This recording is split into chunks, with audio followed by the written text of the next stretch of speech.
What's up, y'all? So today we're going to be comparing two different, I would say, moped style e-bikes. We're going to compare the most expensive one that I reviewed, which is the Aniioki AQ177 Pro Max, and we're going to be comparing it against the Fucare Scorpio. The Fucare Scorpio is one of the cheapest moped style e-bikes that I actually like.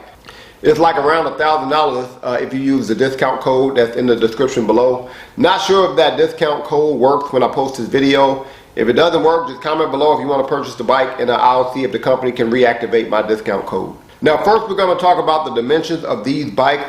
The dimensions is pretty much the same. Both bikes are like a little bit long for a moped style e-bike. Moped style e-bikes are usually like compact, like 5'5", 5'3".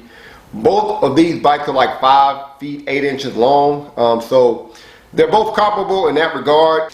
But because the Aniioki got a 52 volt 60 amp hour battery, it's a little bit heavier than the Fucare Scorpio, which has a standard 48 volt 20 amp hour battery. So the Aniioki weighs 125 pounds, again because of the big battery. The Fucare Scorpio is 101 pounds because of the 48 volt battery. And since we're talking about batteries, that is the most jarring difference I think between both bikes, is the battery life. The Aniioki goes up to 200 miles a charge.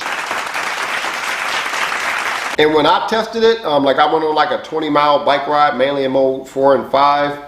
In that 20 miles, I still had all of my battery bars. Like I didn't lose a bar. So 150 to 200 miles per charge is pretty accurate for my use of that e-bike. The Fucare Scorpio is around 60 miles a charge, and that's pretty accurate too.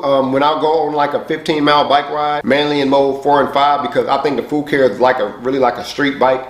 In that 15 miles, I lost like 1 out of 5 battery bars. So to me, that's like 60 to 75 miles of charge too. So, but that's the biggest difference to me, is the battery life, 200 compared to 60, like.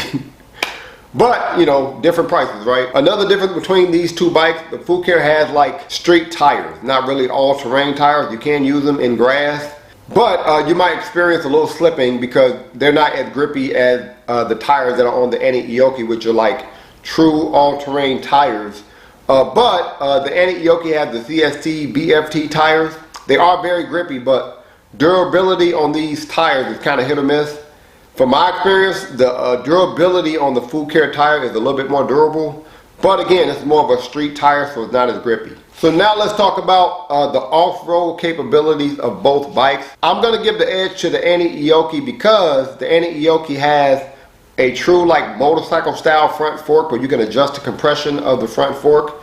Both of these bikes has 2 suspensions in the back of the bike, but the Fucare, the front fork is more of like a standard suspension in the front fork. You can't really adjust the compression. You can just open up the suspension or lock it out. But I thought both bikes performed pretty well when it comes to having comfort when you're riding off-road. Test out the suspension.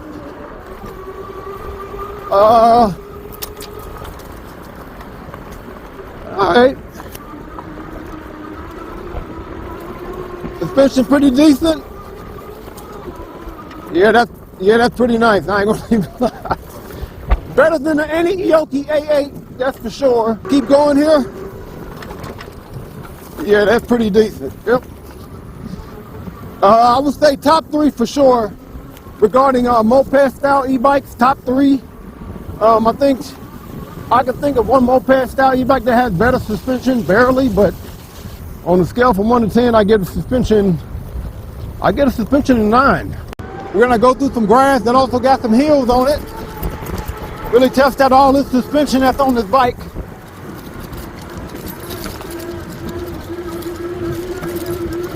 Go up this hill. Okay, easy. All right.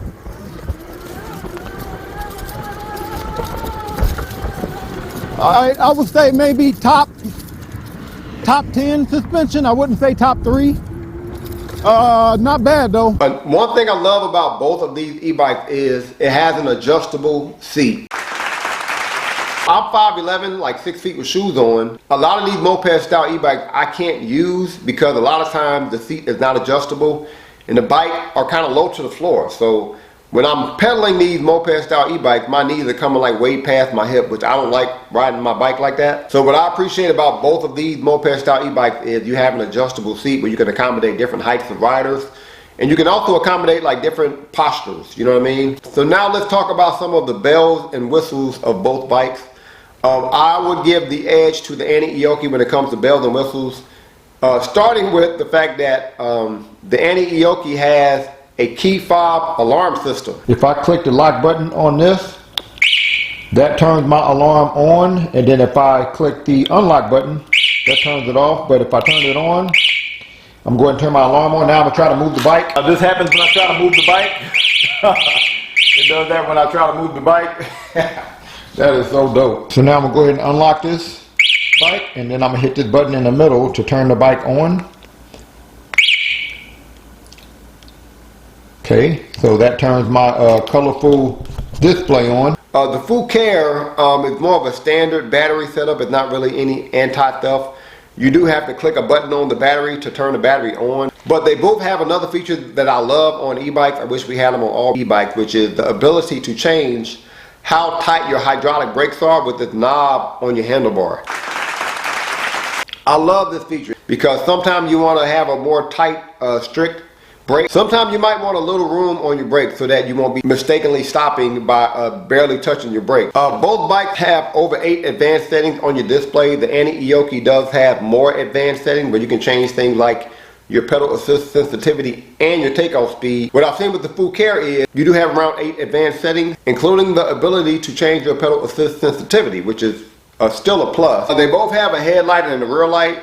The Aniioki has turning signals though, which actually come in handy, especially if you're riding at nighttime. The Aniioki also has a USB charger that you can use to charge your phone. And the rear light on the Fucare is not in the back of the bike, it's like on the right side of the bike. The Aniioki also has an actual horn while the Fucare has more of a bell. Regarding comfort, they're both in the same ballpark. I would give the slight edge to the Aniioki because of the adjustable suspension in the front, but for moped style e-bikes, I usually can't use these bikes without my hand on the handlebar, right? This is probably the smoothest moped style e-bike that I've reviewed on this channel.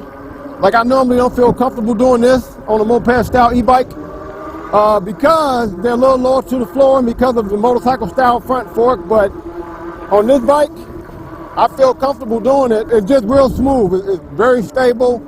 Where I have it at now, it's perfect. So far, I love how comfortable this bike is. It's very, very comfortable. I think I can even ride with without my hand on the handlebar. Normally, I can't do that with a bike this wide, you know what I mean? But yeah, it's really comfortable bike. When it comes to stability, these bikes are comparable. Part of the reason why the Aniioki is so expensive is because it's a dual motor bike. So you have a motor in the front and you have a motor in the back.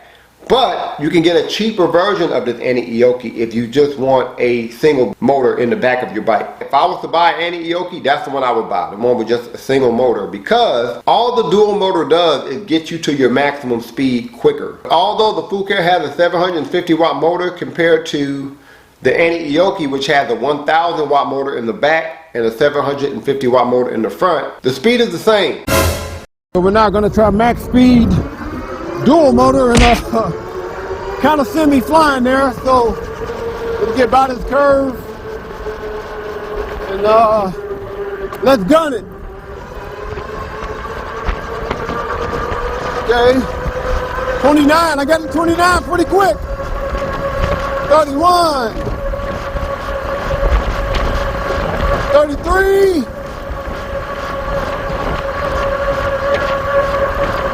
33. Okay, so I'm now in dual motor. We're gonna go throttle only, dual motor, max speed. Let's see how fast we go here.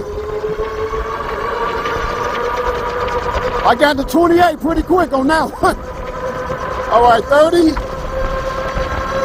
31, 32, 33.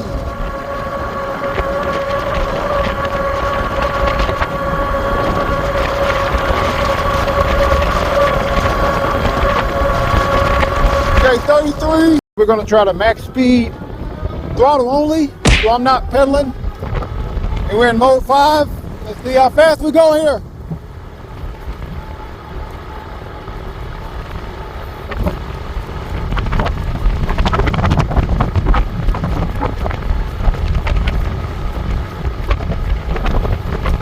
Alright, so it looks like throttle only gets you up to 20 miles per hour, and it looks like it has cruise control. So you see, I'm not, my hand is not on the throttle. Figured out it's cruise control. You can either hit the brake or change your speed. So we're now going to try max speed pedal assist. So I'm in mode 5. We're going to pedal here, see how fast we go. And by default, and I'm in the least sensitive right now. 29, 30, 31, 32, 33. All right. Going back to the pedal assist, they both have torque sensors, which I love. I love torque sensors over like speed cadence sensors because I feel like they really take into account how hard you're pedaling. That's part of the reason why both bikes are very like comfortable for me. With speed sensors, sometimes you can barely pedal and the bike just sends you. And so it's just ignoring your pedal. It's just trying to get to your speed, regardless of how hard you're pedaling. You know what I'm saying? Given what I've told you in this video, which bike are you thinking is the best bike for the buck? Comment below, let me know. Is the Aniioki, is it the Fucare, or is it like the Aniioki single motor? For your value, which moped style e-bike is the best? I am doing an e-bike giveaway when I get to 40,000 subscribers. If you want to be included in that giveaway, comment below on what type of e-bike you would like. Moped style, commuter, folding, fat tire. Comment below what type of e-bike you would like. When I get to 40,000 subscribers, I'm almost there. When I get there, I'll give away an e-bike to somebody who subscribes to the channel and who comment on these videos. So is there any other verses that I should do? Also comment below. Again, let me know which of these e-bikes you would choose. Thank y'all for watching. Peace.